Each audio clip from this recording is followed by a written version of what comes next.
Hello, Leah. I'm Brandon. Nice to meet you.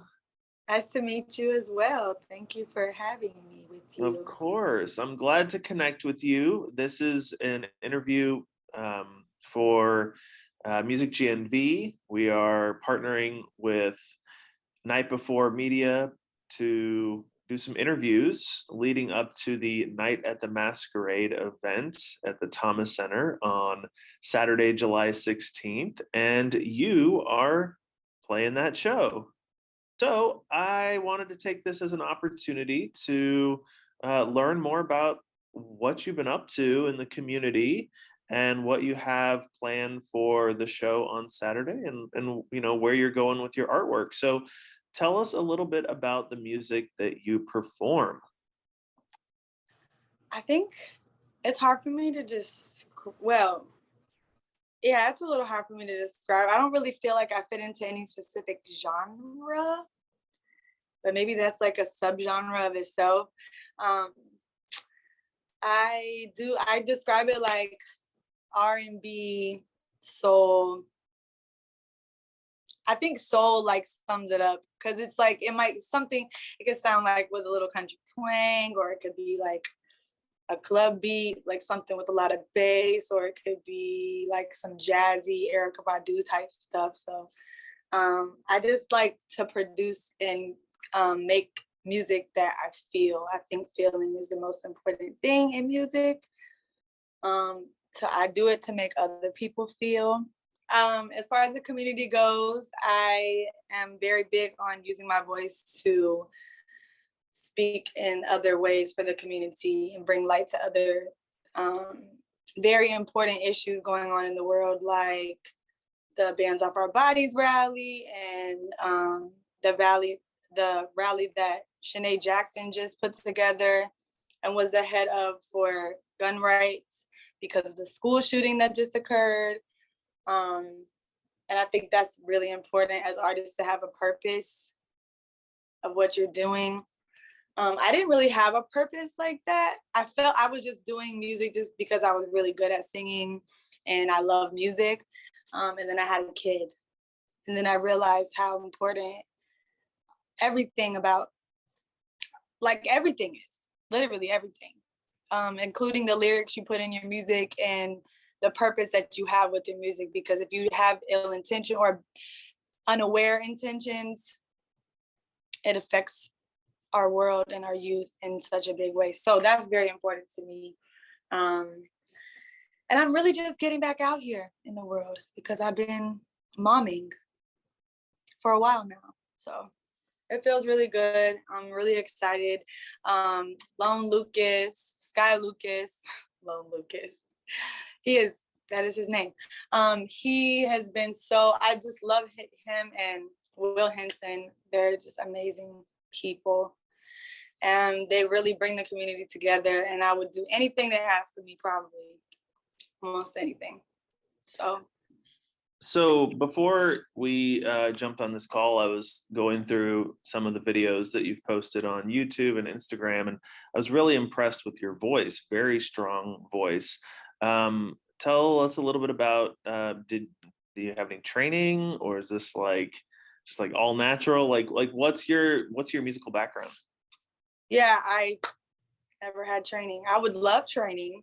I think it could really take me to different heights and levels, but no, I haven't had any training. I do have 2 family members out of my whole family that I can think of that can actually sing, but they have like much different type of voices, like folky, quiet. They can still sing. They're beautiful voices, but I don't really,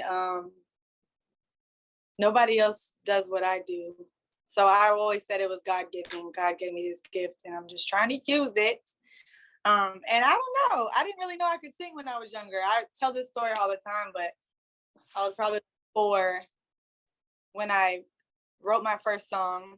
It was like a nighttime song to God. I won't be singing it for you today. Catch me on another one. We'll figure that out. But I used to sing my ABCs like I thought I was Christina Aguilera. So my grandma would always tell me, you can sing me songs. She used to love for me to sing Usher, You Remind Me of a Girl. That was her favorite song for me to sing to her. It was so weird. I don't know why she liked that song, but that was the song. Anyways, I'm rambling at you. Well, no, I mean, like I said, I think it's actually in some ways more impressive when a voice, you know, hasn't been, formally trained or whatever term you want to use, and is still really strong. Like you said, that God-given talent. So I'm curious, what music, for someone who may not be familiar with your work, what do you have out there? Is it on Spotify, or is stuff coming out? Like, tell us a little bit about what you've got out and or coming out soon. Okay, got you. Well, I don't have as much. I have a lot of music, and I just started like 2 years ago, starting to put music out. And I've always been like, I'm very OCD, and I thought that music had to be like this very succinct, precise, everything has to be perfect. And so that would like hinder me and slow me down from really being able to put my stuff out there with confidence.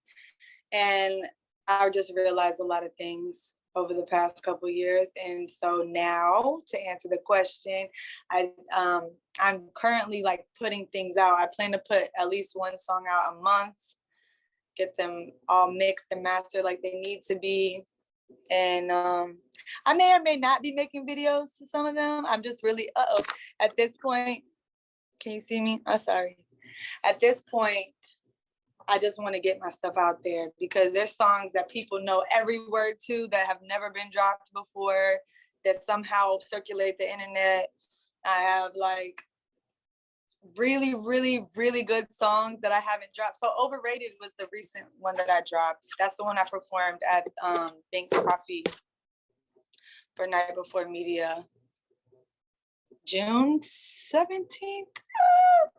So yeah, I was really excited to perform that one, and I may be performing that one again, but we'll be in Gainesville this time. So it won't be in Orlando. We'll have a different kind of crowd of people, and I know a lot of people want to hear that song performed in person. So I'm trying to give that to them, but I've been struggling trying to decide what other song that I want to perform, because I have like so many, but Overrated is good because I just dropped it.